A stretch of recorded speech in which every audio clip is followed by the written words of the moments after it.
Trust. It is the foundation of every relationship. But what happens when that trust is shattered, not by chance but by design? In the quiet town of Derry, New Hampshire, a community's trust was betrayed in a way that shocked the nation.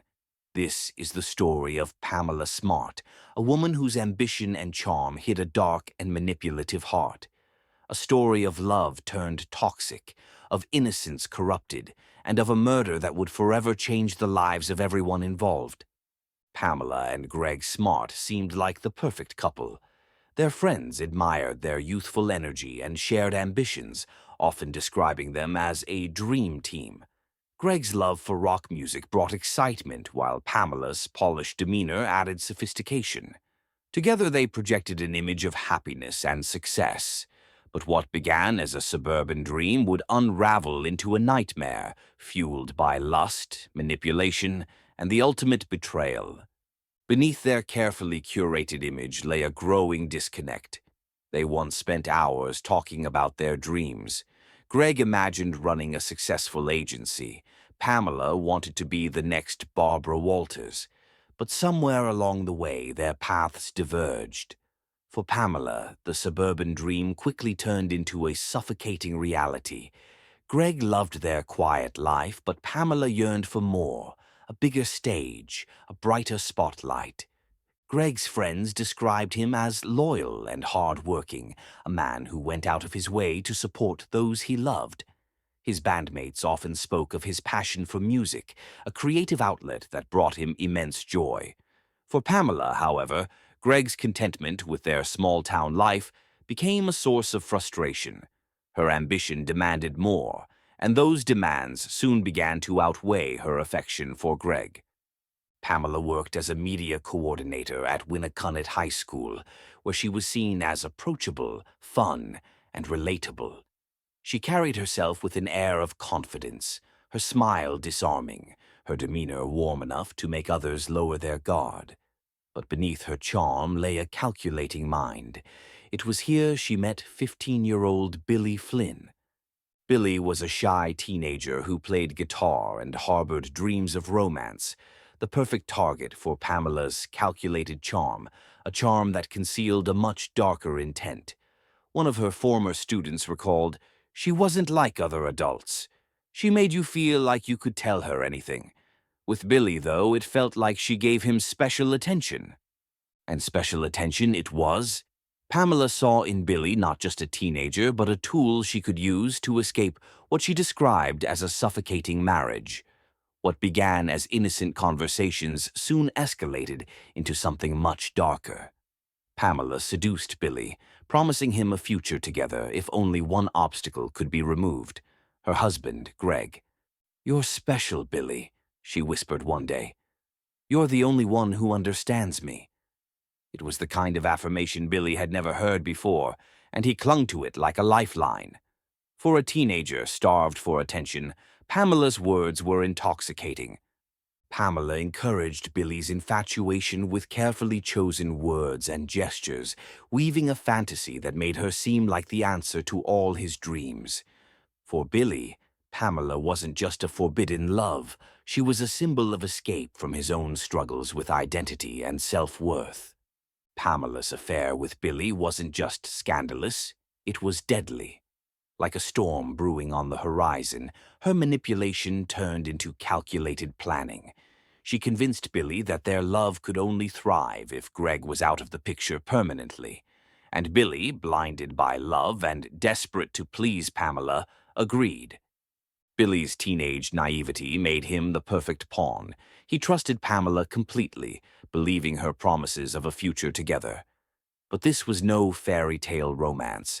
It was a carefully constructed web of deceit. To carry out the plan, Billy recruited his friends, 17-year-old Patrick Randall and 16-year-old Vance Latham Jr. and Raymond Fowler. Patrick, known for his brash confidence, saw the plan as an adrenaline-fueled escape from his mundane life, while Vance, often the quieter one, agreed out of loyalty to Billy and the allure of being part of something daring. Together, the trio formed a fragile pact, bound by recklessness and manipulation. To these teenagers, it might have seemed like an adventure, a reckless plunge into the unknown. But for Gregg Smart, it would be the end. Billy and his friends often spent hours debating the plan, their laughter masking a deep unease. Patrick would later admit, "It felt like a movie we couldn't stop watching, and somehow we were the main characters." It was a stormy evening when Gregg returned home, unaware that death awaited him. The storm rattled the windows as Gregg entered his home, shaking off the rain. He didn't hear the faint shuffle of feet behind him until it was too late.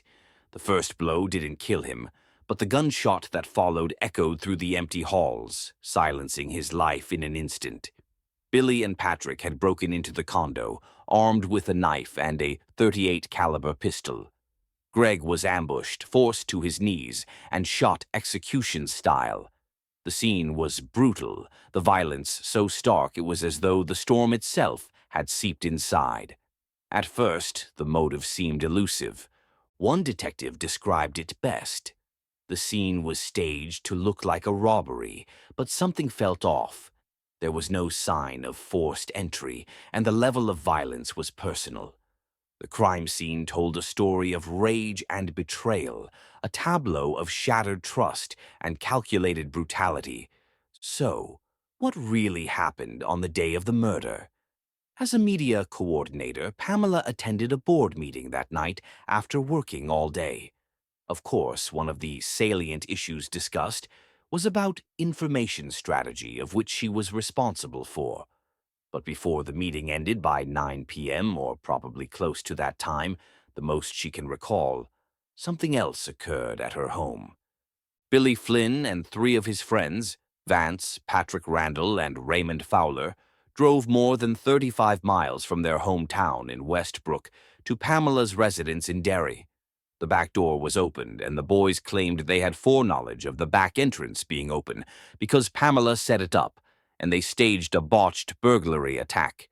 They ambushed Gregg from behind and manhandled him greatly. They used a stick to smash his head before taking him out in pure execution style. Billy pulled the trigger, a shot to his head, but said, "God forgive me," before taking the shot. When Pamela arrived home, the front door was open, but it wasn't something out of the ordinary because she believed he was supposed to be in there. But when she pushed the door open, she met him lying on the ground, so she called him, but he didn't respond. She didn't know he was dead, but found a candlestick just by his head. Also, apparently, the room was a mess, and it was obvious someone had broken into their apartment.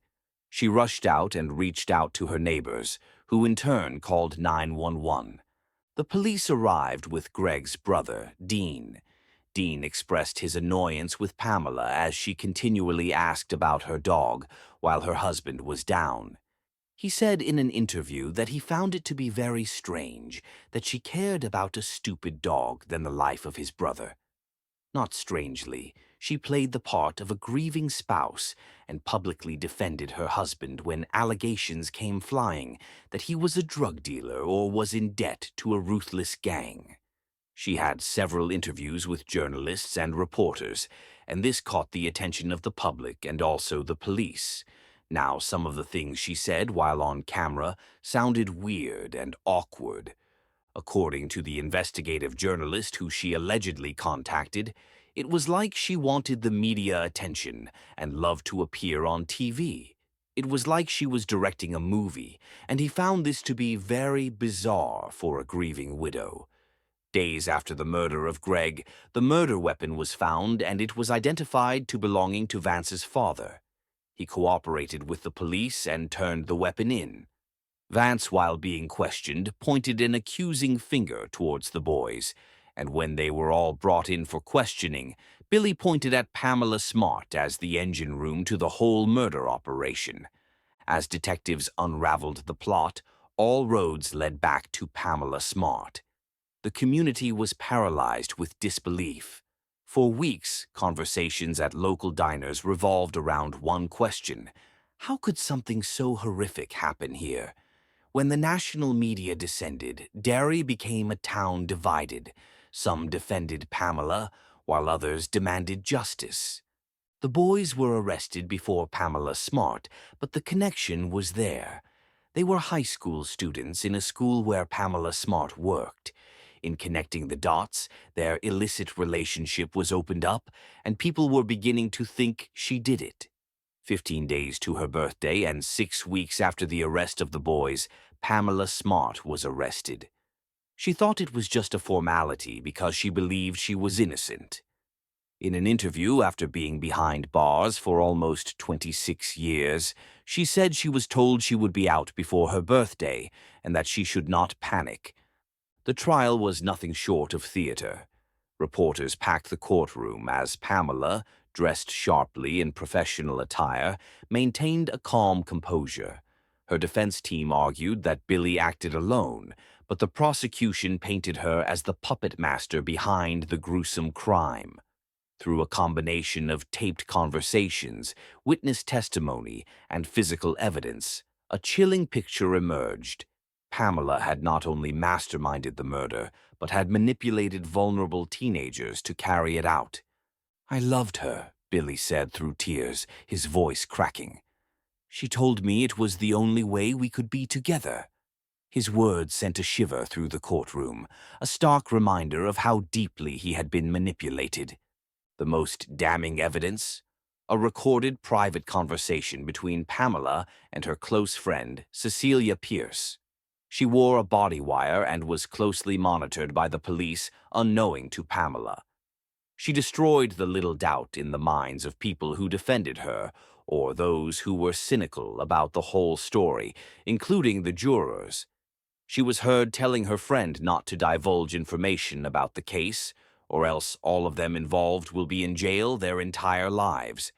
She stated that if she was quiet, they would all be fine. "If you tell anyone about this, we're all going to go to jail."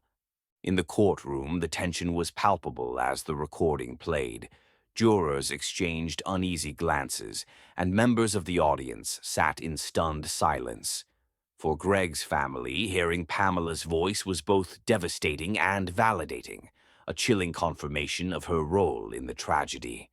These recordings, along with Billy Flynn's confession, sealed Pamela's fate. Her trial became a media circus, with cameras capturing every tear, every denial, and every dramatic twist.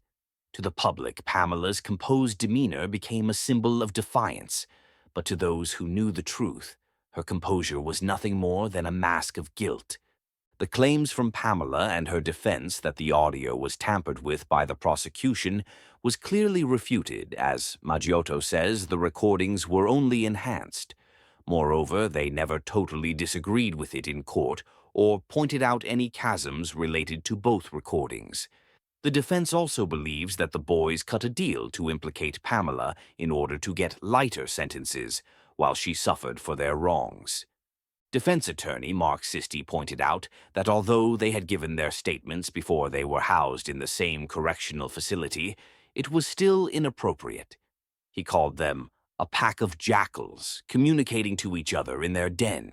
He also said their police statements were sketchy and not detailed.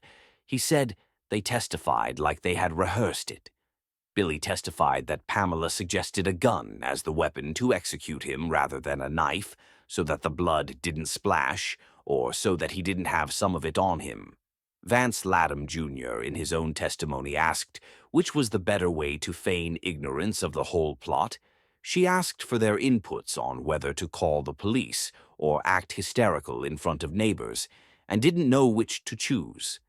Cecilia on the stand said Pamela pleaded that the murder be done away from her dog, so that he would not be traumatized. Billy's narration of what transpired on the night of May 1st, 1990, also made the jurors consider Pamela as the culprit, because his story was very believable. He cried while testifying, and it looked like he was remorseful, like he didn't want any part in this, but because of his love for Pamela and her manipulation, he had to do it. Pamela Smart was found guilty of being an accomplice to first-degree murder, conspiracy to commit murder, and witness tampering. She was sentenced to life in prison without the possibility of parole. Billy Flynn, Patrick Randall, Vance Latham Jr., and Raymond Fowler received reduced sentences in exchange for their testimony. For Gregg's family, the pain was immeasurable. Gregg's mother said in court, "I'll never forgive her for what she did to my son. She tore our family apart." Gregg's mother often reminisced about his infectious laugh and his unwavering optimism. "He was the kind of person who would light up a room," she said. "She didn't just take him from us. She destroyed the joy he brought into our lives. Every holiday, every family gathering feels empty without him." These memories served as both a comfort and a painful reminder of what they had lost. For them, justice was bittersweet, a life lost, a life imprisoned, and a family forever broken. It could be that she is guilty and deserves to be incarcerated till she's no more.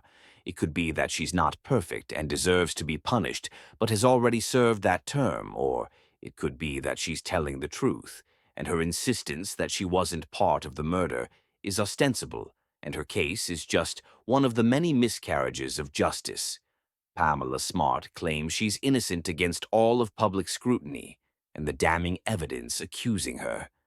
Till this day, Pamela believes her friend Cecilia betrayed her and got a deal that was not in writing, so that she wouldn't have the basis to refer to her as someone who broke her trust.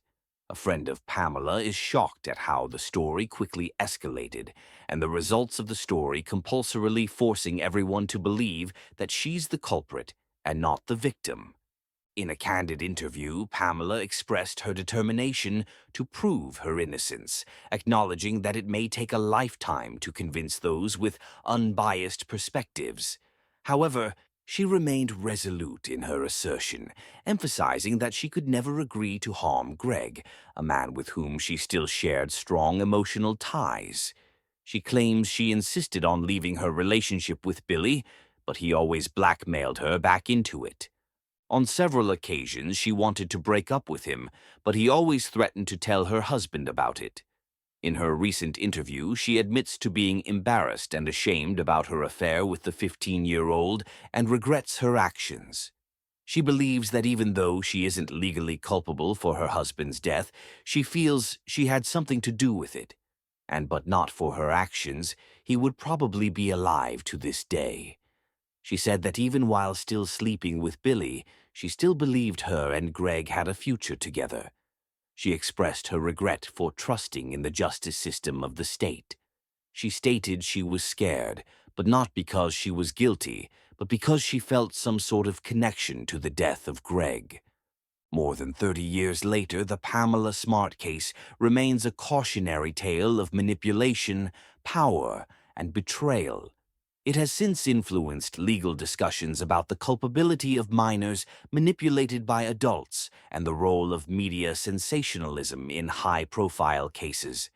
Pamela continues to maintain her innocence, claiming she was unfairly targeted by the media and legal system. But for Gregg's family, the pain of losing him will never fade, leaving a scar not just on their lives but on the town of Derry itself. A haunting reminder of the trust that was shattered beyond repair. Trust is fragile. Once broken, its consequences can be devastating. And in this case, trust became the most dangerous weapon of all. And so we close the chapter on one of the most chilling tales of trust betrayed. A story that reminds us how the darkest of motives can hide behind the brightest of smiles. Gregg Smart's life was stolen in the cruelest way imaginable, leaving a legacy of pain for his loved ones and a scar on the town of Derry.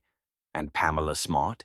Her name became etched in history, not as the successful media professional she dreamed of being, but as the architect of a tragedy that shocked the nation. But what do you think? Was Pamela Smart truly the master manipulator, or is there more to this story than meets the eye? Let us know your thoughts in the comments below. We'd love to hear them. If you found this story compelling, make sure to give this video a thumbs up. It helps us share these stories with more viewers who, like you, are captivated by the complexities of human nature. And don't forget, subscribe to our channel and hit that notification bell so you never miss another chilling true crime story. There are more tales to uncover, more secrets to explore, and more justice to seek. Until next time, stay curious, stay safe, and remember, sometimes the truth is stranger than fiction.